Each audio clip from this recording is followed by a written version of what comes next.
el mensaje del día de hoy que nuestro Señor nos tiene preparado lo tenemos en el Evangelio de Juan, capítulo 2, versículo 1.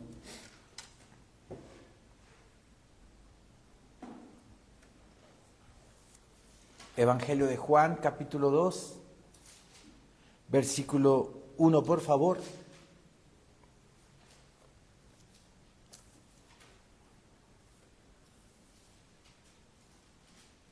Dice nuestro Señor en su sagrada palabra: al tercer día se hicieron unas bodas en Caná de Galilea, y estaba allí la madre de Jesús. Y fueron también invitados a las bodas Jesús y sus discípulos. La palabra del Señor nos dice que al tercer día se hicieron unas bodas. ¿Al tercer día de qué? Si nos vamos más para atrás, ¿verdad? Comprenderemos el contexto de lo que habla aquí la palabra bendita del Señor. Al tercer día de el llamado de Felipe y Natanael. Natanael, en el listado de los evangelios sinópticos, es conocido como Bartolomé, ¿sí? Y cuando aquí la palabra de Dios nos dice que al tercer día se hicieron unas bodas, está hablando del tercer día del llamado de Felipe y de Natanael. Dice la palabra también que estaba allí la madre de Jesús. Y fueron también invitados a las bodas Jesús y sus discípulos. Quiere decir que el matrimonio,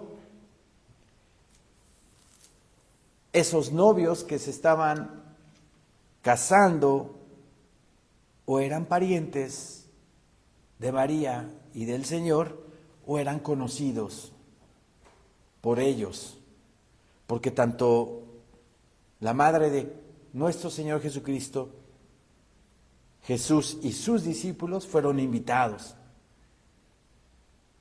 Dice la palabra en el versículo 3, y faltando el vino, la madre de Jesús le dijo: no tienen vino. Porque tenía que decirle María a su hijo Jesús que no tenían vino.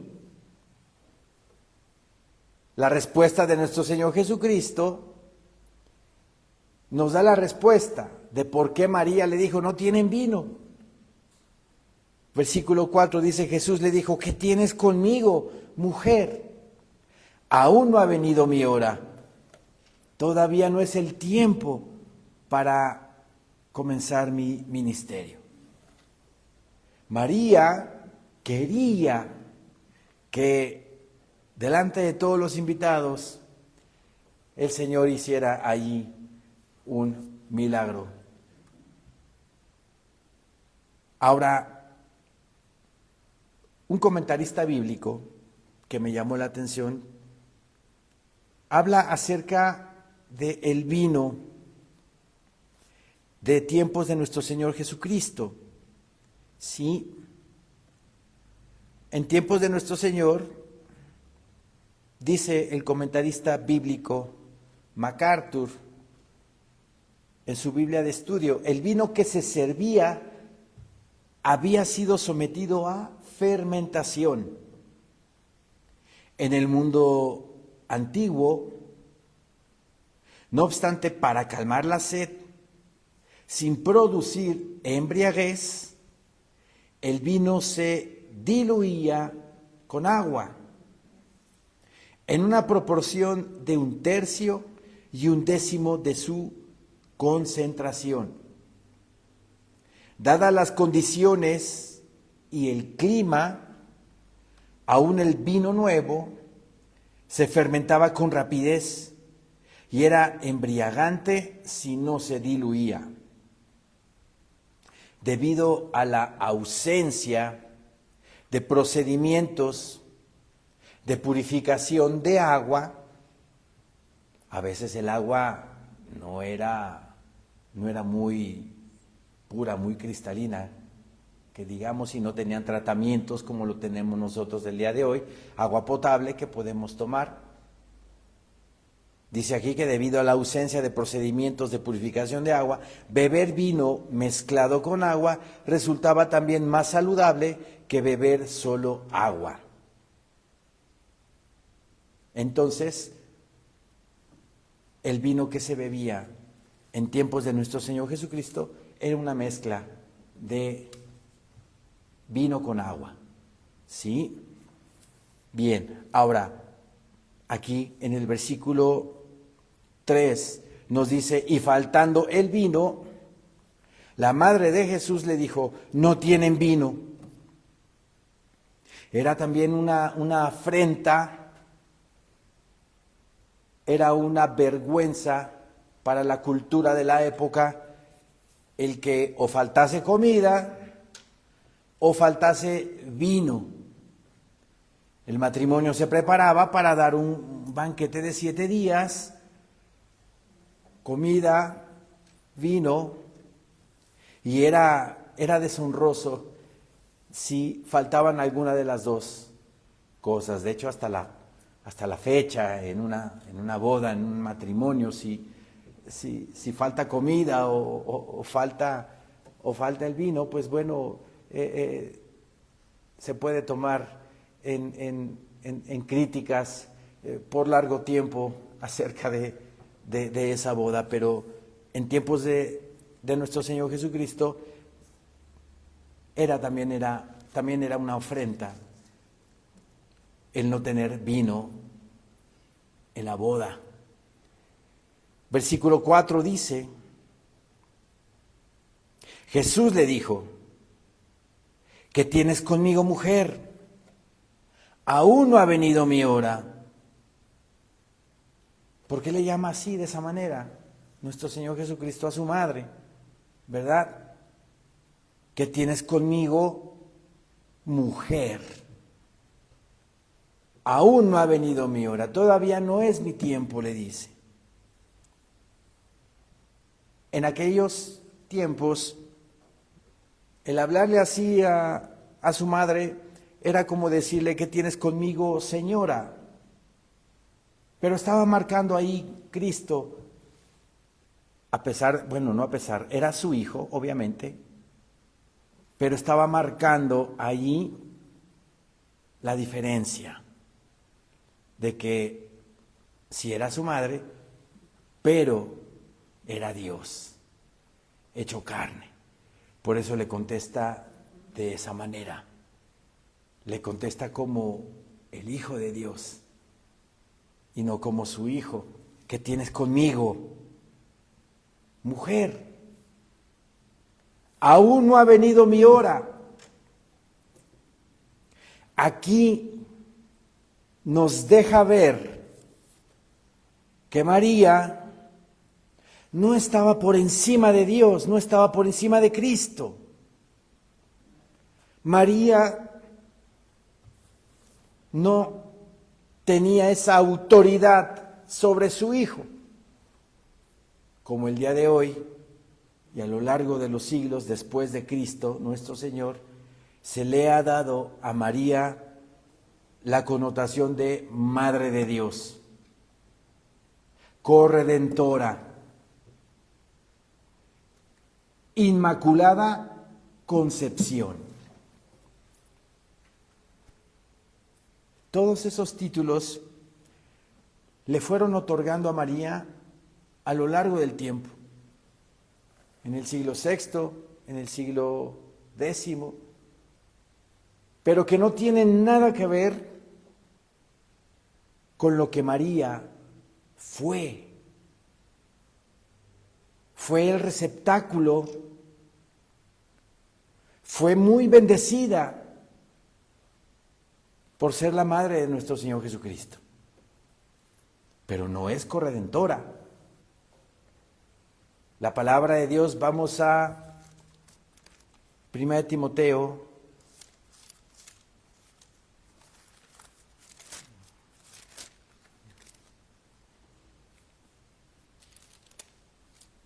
2:5, dice nuestro Señor en su palabra bendita: porque hay un solo Dios y un solo mediador, o sea, un intercesor, entre Dios y los hombres, Jesucristo, hombre. Hay un solo mediador, nada más. Ni María, ni Pedro, ni Lucas, ni Juan, ni Tito, ni Timoteo, ni Pablo pueden interceder por otro ser humano delante de Dios. Solo Cristo Jesús nuestro Señor. Por lo tanto, María no es corredentora, como los títulos que le ponen. María no es Inmaculada Concepción. ¿Qué significa eso de Inmaculada Concepción? Que su concepción en el vientre de su madre fue al mismo lugar, al mismo tiempo que Cristo. Que su Inmaculada Concepción fue como la de nuestro Señor Jesucristo.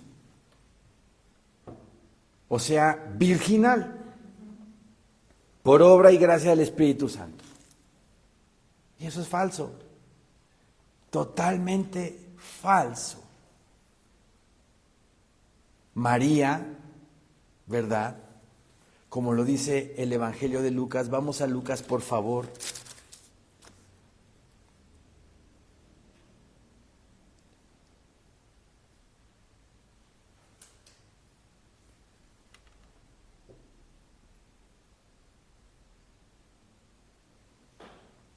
Aquí la palabra en Lucas capítulo 3, versículo 23 nos habla el Señor de la genealogía de Jesús. Esta genealogía de Jesús en Lucas capítulo 3, versículo 23, del 23 en adelante, es de parte de María. Entonces aquí está escrito quién fue el papá de María. Dice el Señor en su palabra: Jesús mismo, al comenzar su ministerio, era como de 30 años, hijo, según se creía, de José, hijo de Elí. Pero este hijo de Elí, o este Elí, es suegro de José, es papá de María. Si vamos a Mateo 1, versículo 16, vamos a Mateo 1,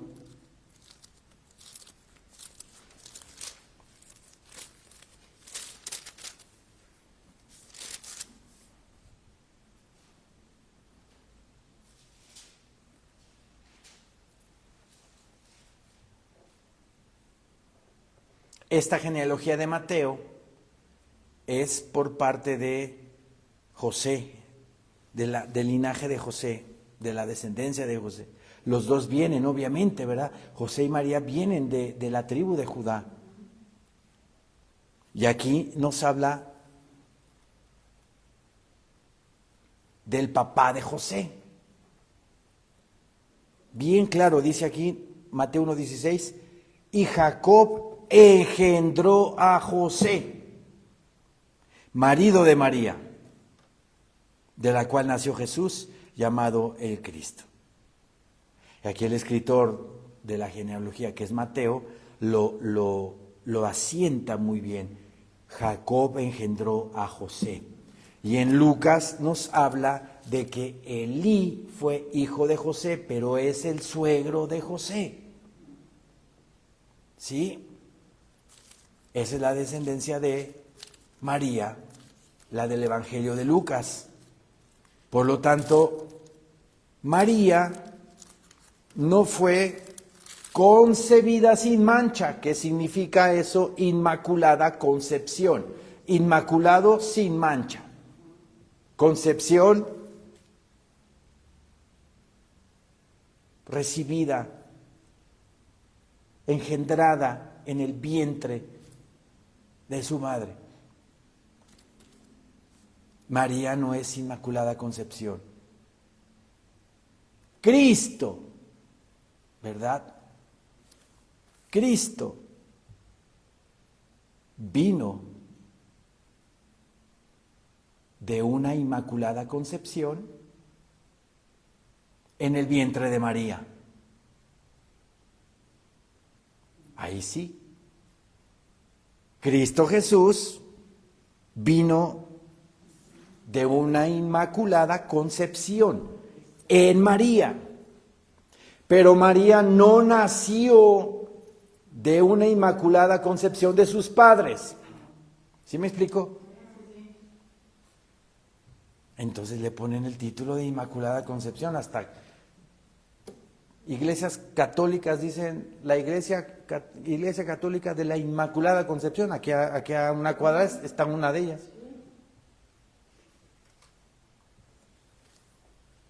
¿Qué tenemos que hacer para no ser engañados? Escudriñar las Escrituras. No dar por hecho los títulos que le ponen a María, sino documentarme con la palabra, documentarme con la Biblia. Aquí en Juan 2:4 claramente Jesús le contesta a su madre, ¿verdad? No como la Madre de Dios o como una autoridad arriba de Cristo. Claramente se ve que la jerarquía divina, digámoslo así, divina, es de Cristo sobre su madre. Jesús le dijo, ¿qué tienes conmigo, mujer? No le dijo, Jesús, ¿qué tienes conmigo, Madre de Dios?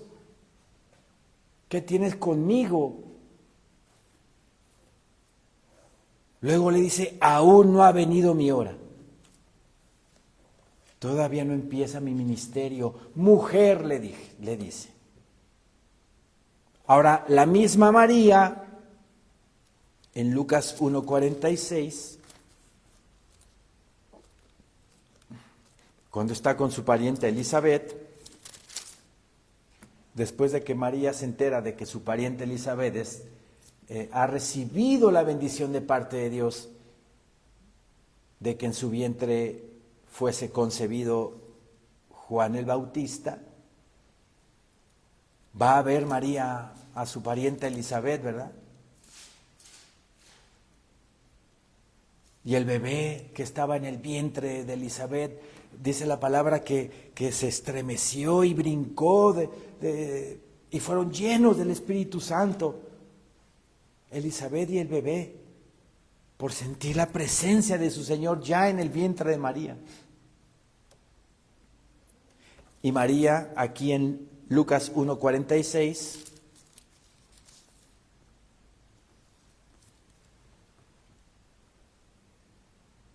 dice el Señor en su palabra.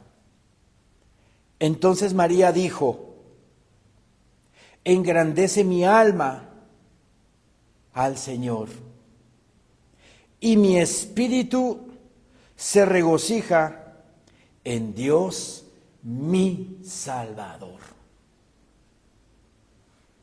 porque ha mirado la bajeza de su sierva. María reconoce que es una esclava de Dios. Y se humilla a tal grado que dice que es la más baja de sus esclavas, porque ha mirado la bajeza de su sierva. este versículo que nos denota, que nos da a entender, pero que María es una mortal, no simple, iba a decir simple mortal, pero no simple porque fue privilegiada por ser la que recibió en su vientre al Salvador del mundo. Pero sí, es una mortal que reconoce y se humilla delante de Dios, que es su sierva, que es su esclava. Por ese culto a María, ese culto a la Madre y al Hijo es muy fuerte, muy poderoso entre el paganismo desde hace siglos y siglos y siglos antes de nuestro Señor Jesucristo. Vamos a Jeremías, por favor. En el paganismo había el culto a Semiramis y a su hijo Tamus.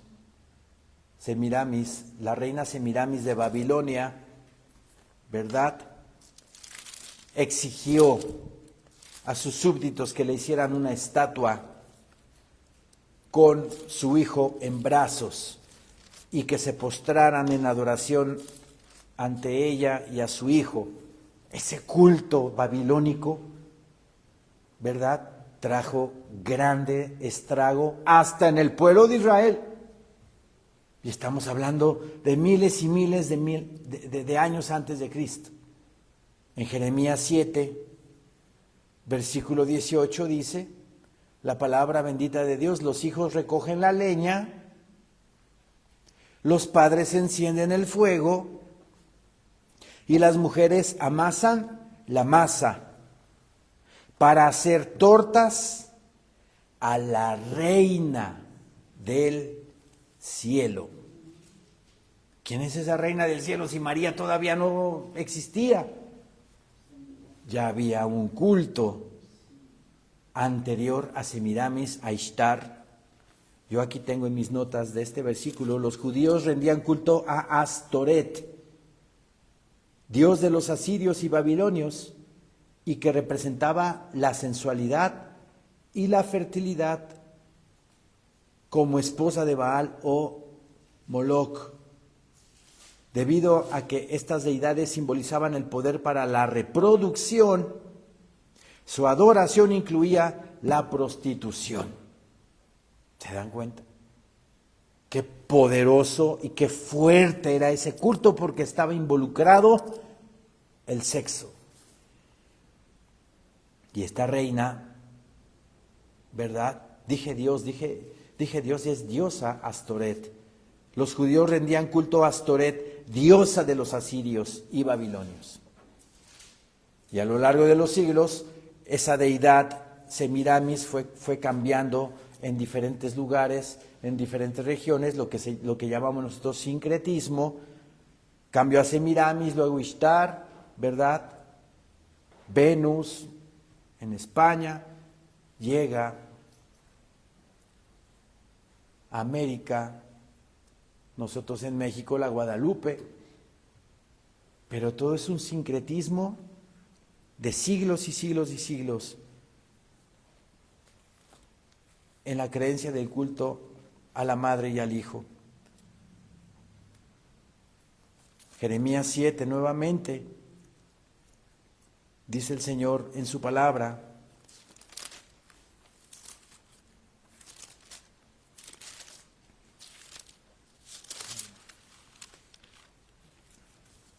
los hijos recogen la leña, los padres encienden el fuego y las mujeres amasan la masa para hacer tortas a la reina del cielo, como una ofrenda, ¿verdad? Como una ofrenda a su diosa, y para hacer ofrendas a dioses ajenos, para provocarme a ira, dice el Señor. O sea que el culto a María provoca ira al Señor. El culto a María no le agrada a Dios.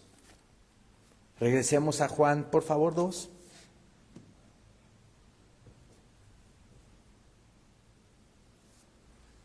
Versículo 4, Jesús le dijo, ¿qué tienes conmigo, mujer? Aún no ha venido mi hora. Su madre dijo a los que le servían, haced todo lo que os dijere. Ahí está otra respuesta de que María no tenía ninguna autoridad, ¿verdad? Hagan lo que Él les diga. Él es el Rey de Reyes, Señor de Señores. A Él toda la gloria, la honra, el honor, el poder. Hagan todo lo que Él les diga, les está diciendo. Obviamente reconociendo su bajeza, como dice Lucas 1. Reconociendo que Él es Hijo de Dios y que Él es el Mesías de Israel y el Mesías del mundo entero. Versículo 6.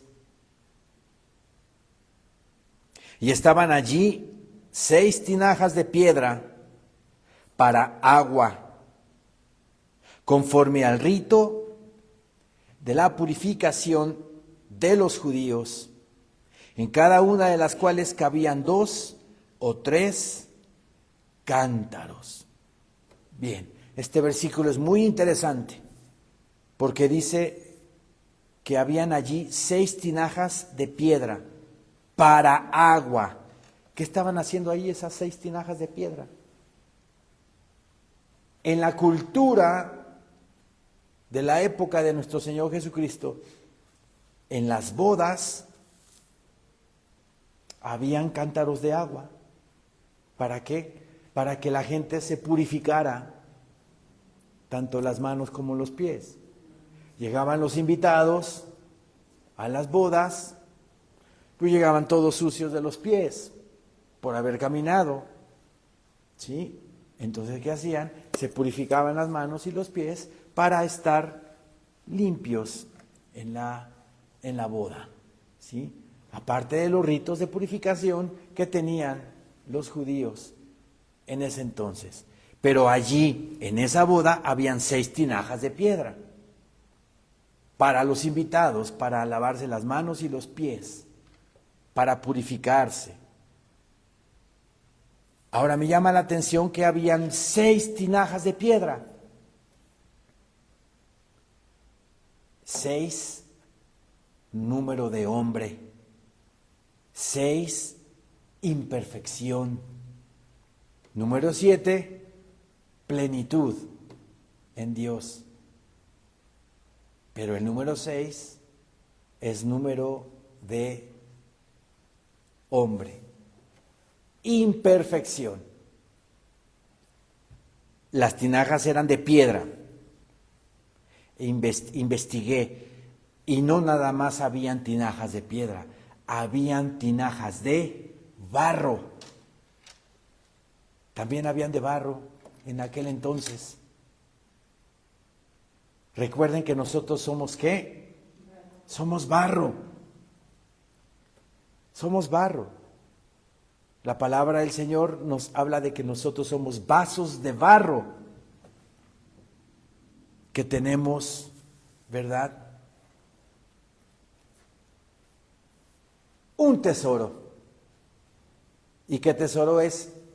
El Espíritu Santo en nosotros, para convertir este vaso de barro ¿en qué? En piedra. Este vaso de barro, a lo largo de los años, conforme el Señor va trabajando en nosotros, formando su carácter en nosotros, ese vaso de barro, ¿verdad?, se va convirtiendo en piedra. Como dice la palabra vamos a Pedro, por favor.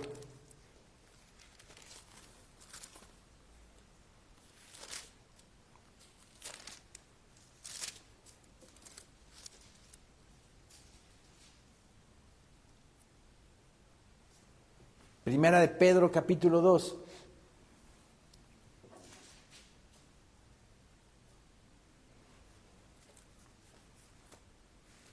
Primera de Pedro 2:4 dice, acercándoos a Él, piedra viva, desechada ciertamente por los hombres, mas para Dios escogida y preciosa. Esa piedra viva es Cristo. Pero también en el versículo 5 dice Pedro, vosotros también como piedras vivas, sed edificados como casa espiritual y sacerdocio santo, para ofrecer sacrificios espirituales aceptables a Dios por medio de Jesucristo. Aquí también el Señor, por medio del apóstol Pedro, nos dice que nosotros también somos piedras vivas y que seamos edificados como casa espiritual.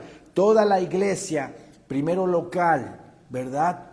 Por eso qué tan importante es congregarnos, qué tan importante es reunirnos, porque formamos esa casa espiritual aquí en la iglesia, ¿verdad? Esa casa espiritual donde está la comunión del Espíritu Santo, y el Espíritu Santo trabaja en todos nosotros al unísono. Somos la unidad. Y como congregación tenemos que asistir, alabar, glorificar y exaltar a nuestro Señor, todos juntos, porque así formamos una casa espiritual. Luego dice también, y sacerdocio santo, para ofrecer sacrificios espirituales aceptables a Dios, por medio de Jesucristo. Entonces, como piedras vivas que somos, me llama mucho la atención en Juan 2, nuevamente Juan 2:6, y estaban allí 6 tinajas de piedra para agua, conforme al rito de la purificación de los judíos, en cada una de las cuales cabían 2 o 3 cántaros. Vean cómo en este versículo nos está hablando el Señor de tantas y de tantas y de tantas cosas. Ahí habían 6 tinajas de piedra, 6 número de hombre. Espiritualmente ahí nos vemos nosotros, que no debemos de ser de barro, debemos de ser de piedra. ¿Por qué de piedra? Bien fragmentado, bien consolidado, bien firme como piedra. ¿En qué? En nuestra fe, en nuestra identidad, en nuestra firmeza, en nuestra determinación de que somos hijos de Dios, de que somos real sacerdocio, de que somos nosotros nación santa, pueblo adquirido por Dios. Que no andemos como plastilina. Yo puedo hacer o figurar, hacer una piedra de plastilina. Y si yo le hago a mi hijo, digo, ya está grande, pero cuando estaba chiquito, si yo le hacía una piedra de plastilina, al momento de que él agarraba y la aventara contra la pared, ¿qué le iba a pasar a esa piedra de plastilina? Pues obviamente ya no iba a quedar igual de la misma forma, ¿verdad? Se iba a aplanar, se iba a deformar. Así es el carácter de un bebé espiritual, de un bebé en Cristo, o de alguien que lleva 10, 15, 20, 30 años en el cristianismo y sigue como bebé espiritual, con su carácter de plastilina, como piedra de plastilina, menguando, subiendo, no estable en su fe. Pero ¿qué quiere el Señor? Que seamos rocas, que seamos piedras vivas, determinados, enraizados, la fe en Cristo enraizada en nuestro corazón, firmes en Cristo. Eso representa la roca. Aquí dice la palabra, y estaban allí 6 tinajas de piedra para agua. Habían tinajas de barro. Y aquí habla de 6 tinajas de piedra. Para llegar a ser piedra viva, edificada, como casa espiritual, ¿qué necesito yo tener? Agua. El agua de la palabra. El agua de la palabra me va a dar firmeza en mi carácter, me va a dar identidad.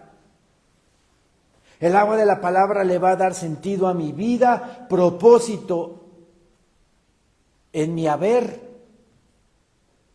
Y como dice la palabra en Efesios 5, vamos a Efesios 5,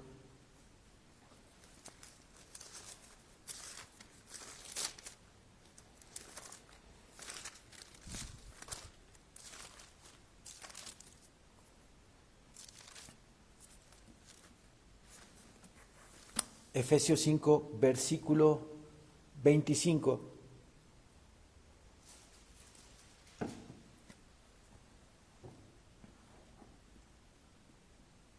Maridos, amad a vuestras mujeres, así como Cristo amó a la iglesia y se entregó a sí mismo por ella, para santificarla. Cristo se entregó por su iglesia, ¿verdad? ¿Para qué? Para santificarla, para apartarla para Él, para purificarla. ¿Pero cómo la va a purificar? Dice aquí el 26, para santificarla, habiéndola purificado en el lavamiento del agua por la palabra. La palabra de Dios me va a purificar para santificarme al Señor. Diario, y eso ya lo hemos estado viendo repetidamente en el Instituto Bíblico con la fuente de bronce, ¿sí?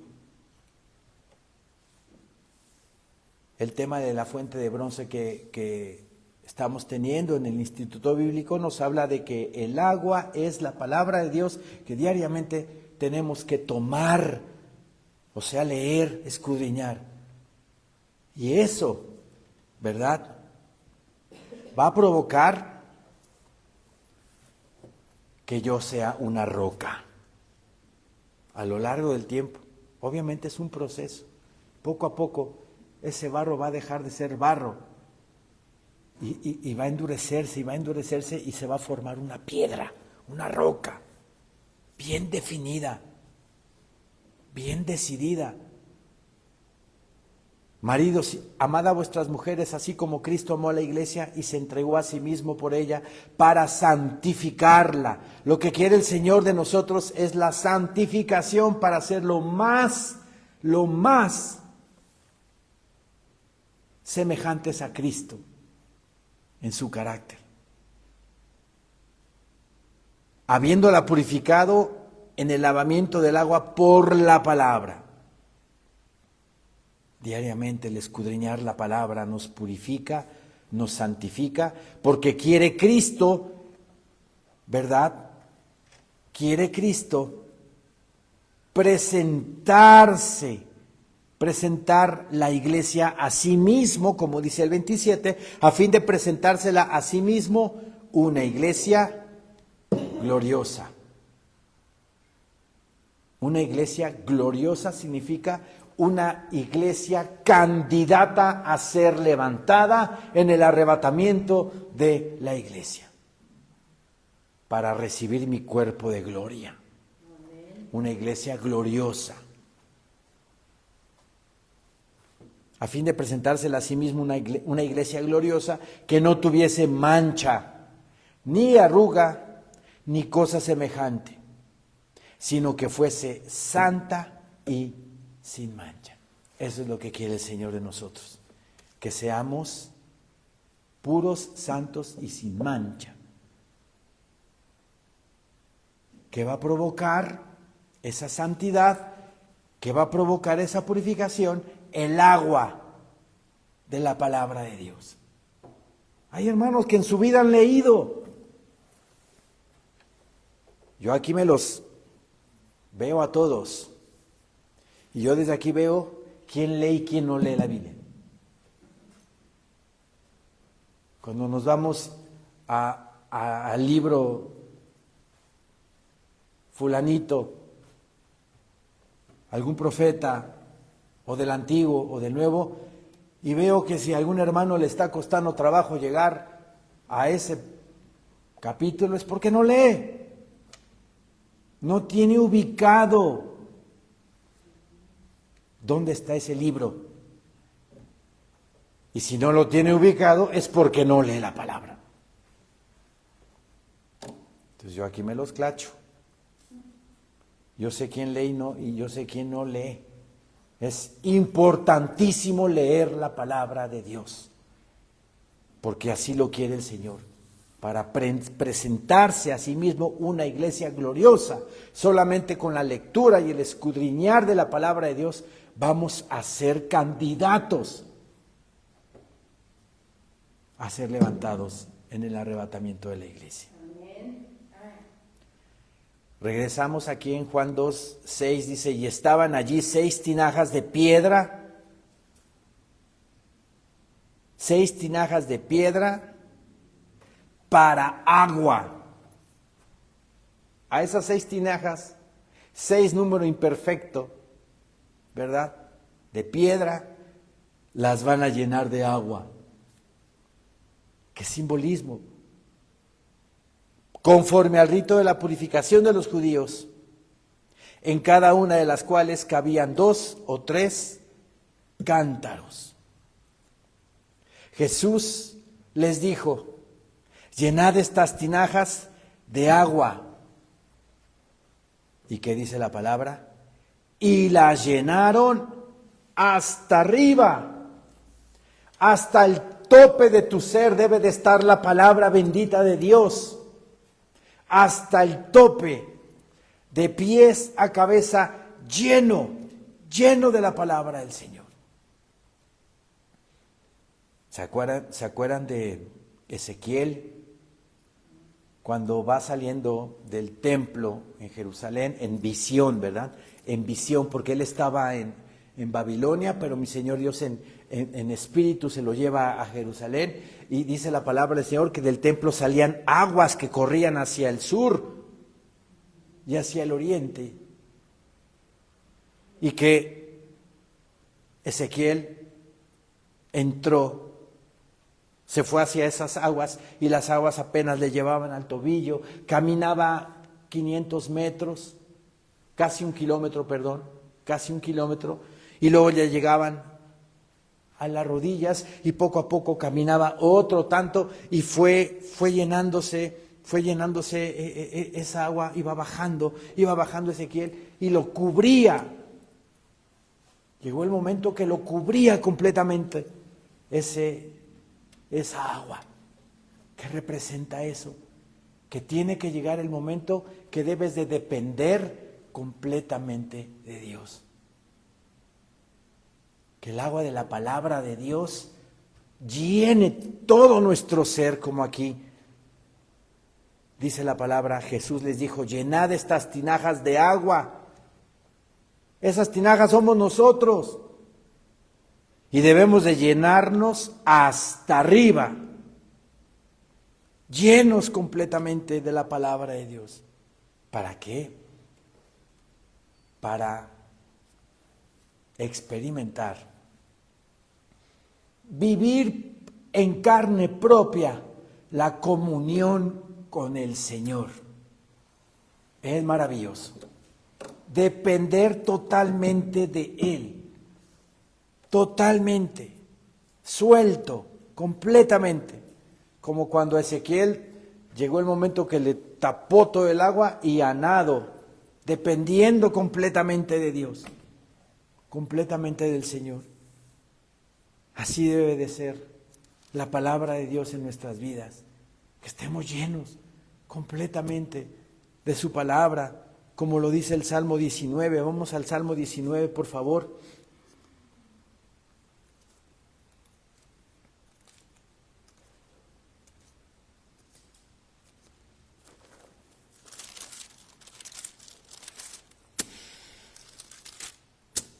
Salmo 19, versículo 7.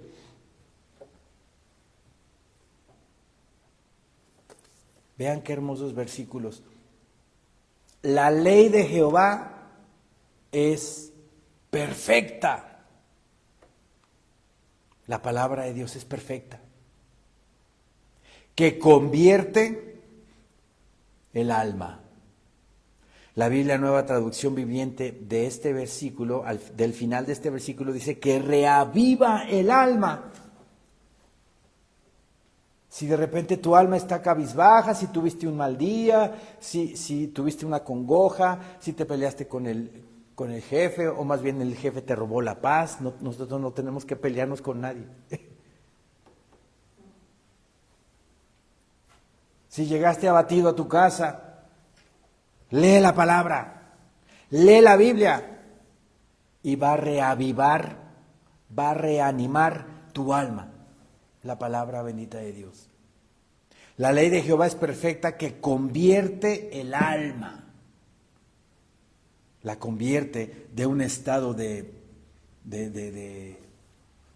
tristeza, de un estado de estar cabizbajo, a el gozo del Señor. El testimonio de Jehová es fiel, que hace sabio al sencillo. O sea, podemos confiar plenamente en la palabra de Dios, que todo lo que está escrito aquí, todas las promesas que están aquí, el Señor las va a cumplir para nuestra vida. Y debemos de confiar en ello. El testimonio de Jehová es fiel. Es fiel. Como dice Malaquías, la palabra de Dios Dios no tiene sombra de variación. No dice una cosa y luego se desdice, ay, voy a mandar otro libro de la Biblia porque ya me arrepentí de estas promesas y les voy a mandar estas otras. No. Lo que está escrito aquí es su palabra fiel, que la va a cumplir. Amén. Los mandamientos de Jehová son rectos. ¿Quieres rectitud para tu vida? Lee la palabra de Dios. Los mandamientos de Jehová son rectos, que alegran el corazón. Te alegra el corazón, terminas de leer la palabra y estás alegre. Yo el otro día platicando con mi mamá por teléfono le dije, es increíble, me está tocándole escudriñar Primera de Crónicas, los primeros capítulos son puras genealogías. Y muchos han de decir, bueno, pero pues, las genealogías, ¿qué paz te van a dar? Pues a mí me dieron paz ese día que las leí. Y sí tiene mucha enseñanza leer las genealogías.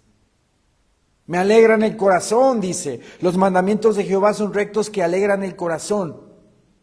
El precepto de Jehová es puro, que alumbra los ojos. Te quita el Señor la venda de los ojos del mundo tan asqueroso en el que estamos viviendo, lleno de mentiras y de pecado. El temor de Jehová es limpio. El temor de Jehová es limpio, que permanece para siempre. Los juicios de Jehová son verdad. Todos justos. Jamás va a haber injusticia en nuestro Señor. Todos sus juicios son justos. Ahora vamos al Salmo 119, por favor.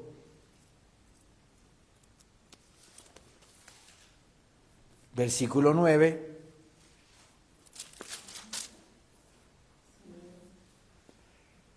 Salmos 119, versículo 9. ¿Con qué limpiará el joven su camino? Con guardar tu palabra. ¿Quieres limpiar tu camino? Guarda la palabra de Dios. Y el Señor te va a dar honra. Bueno, primero que nada, el Señor te va a dar salvación, te va a dar redención, te va a dar honra, te va a dar estabilidad, te va a dar seguridad, te va a dar todo el Señor. Todo te lo da. Y no piensen en cosas materiales. Estoy hablando de las espirituales. ¿Con qué limpiará el joven su camino? Con guardar tu palabra. Con todo mi corazón te he buscado. No me dejes desviarme de tus mandamientos. En mi corazón he guardado tus dichos para no pecar contra ti. Hay una alabanza por ahí, el Salmo 119, que habla sobre eso. En mi corazón he guardado tus dichos para no pecar contra ti. De repente si vas por la calle y de repente ves a una mujer muy hermosa y todo, y la carne te está tentando, pero el Señor, por medio del Santo Espíritu, te hace recordar un versículo de la Biblia. A Job, por ejemplo. Job dice que hizo pacto con sus ojos para no ver a una doncella. A eso se refiere este versículo. Para acordarme de los versículos que tengo que hacer. Estudiar la palabra. Estudiar. Ay, es que la cosa está dura y yo creo que la tribulación dice que 2 libras de trigo por 1 denario y 5 libras de cebada por 1 denario. Pero el Señor dice en su palabra: fui joven y he envejecido, y no he visto a justo desamparado, ni a su descendencia que mendigue pan. He guardado tus dichos. En mi corazón he guardado tus dichos, tu palabra la tengo guardada. Tenemos que guardar los versículos aquí. ¿Para qué? Para no pecar contra el Señor. Porque si empiezo yo a angustiarme, si empiezo a afanarme, si empiezo a dudar de que Dios me va a proveer, entonces ya estoy pecando. El afanarse, el angustiarse, es pecado, porque no estamos entonces confiando en Dios. No estoy confiando en el Señor. ¿Qué tengo que hacer? Tiene que venir un versículo a mi mente y repetirlo y decirle: Señor mío, tú me prometiste, está escrito, esto es así. Y yo, en tu palabra, yo creo que tú me vas a ayudar. Y viene el gozo, viene la paz, viene la tranquilidad. En mi corazón he guardado tus dichos para no pecar contra ti. El Salmo 91 dice: escudo y adarga es tu verdad. Con tu palabra bendita, que debo de tener aquí, memorizada en mi mente, me defiendo y ataco.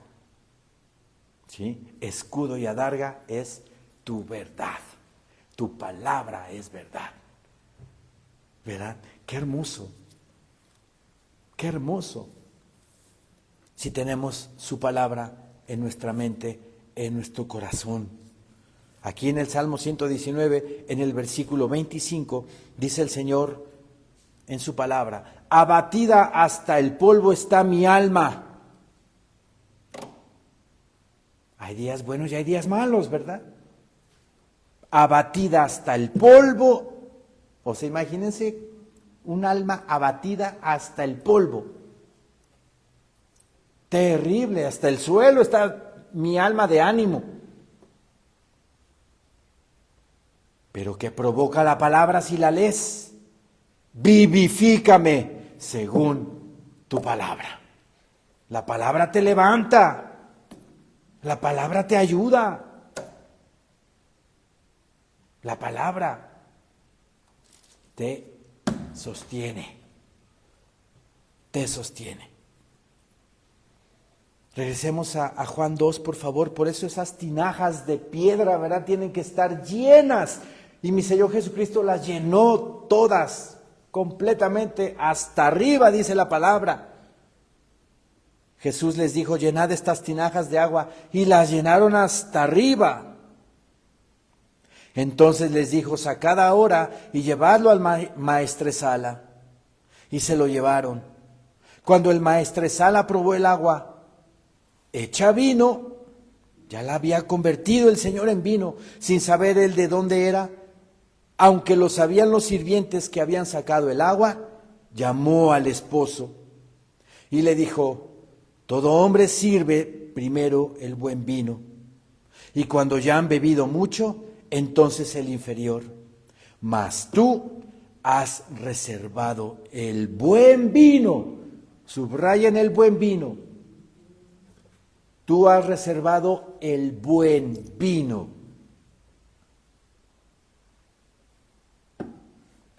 Hasta ahora. Ahora nosotros somos como esas tinajas, ¿verdad? Que nos llenamos con la palabra de Dios. Y si nos llenamos con la palabra de Dios hasta arriba, ¿qué va a provocar en nosotros? Gozo. Porque el agua convertida en vino, el vino en la palabra de Dios, representa el gozo.